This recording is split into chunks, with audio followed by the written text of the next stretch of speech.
Une gare, des voyageurs sur le quai. Rien de très original. Sauf que ces passagers-là ont des fourmis dans les jambes. C'est leur première milonga à bord d'un train. La milonga, c'est l'équivalent du bal pour les danseurs de tango.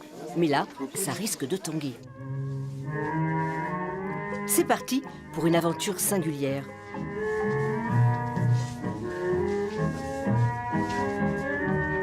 Une quarantaine de personnes a répondu à l'invitation de Gilles Roqueton, fondateur de l'association Scripto Tango. Il a appris cette danse il y a 2 ans et depuis, il veut la faire découvrir sous toutes ses formes. On voulait offrir quelque chose, proposer une expérience de vie différente et qui sorte un peu des sentiers battus, d'où l'idée de ce train. Puisque l'idée aussi de naissance du tango, c'est que c'est une danse qui est née de mouvements de population, de gens qui ont émigré en Argentine, qui ont créé avec leurs différentes danses une danse unique. L'idée du train, c'est de reprendre justement cette idée d'un tango nomade, d'un tango qui s'ouvre aux autres. En attendant de proposer des milongas dans d'autres endroits insolites, les danseurs traversent la campagne normande à 12 km à l'heure. Une expérience inédite. C'est exceptionnel pour nous parce que nous, ici en France, on est habitués à des espaces qui sont assez grands.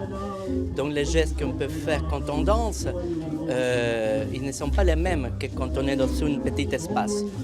Donc ça permet de retrouver une humanité où on fait ce qu'on appelle l'abrazo fermé. On se prend dans les bras, on se serre dans les bras. Et ça permet aussi aux femmes de faire ces petites figures, la dentelle avec les pieds. Et nous, on profite pour les prendre dans notre bras.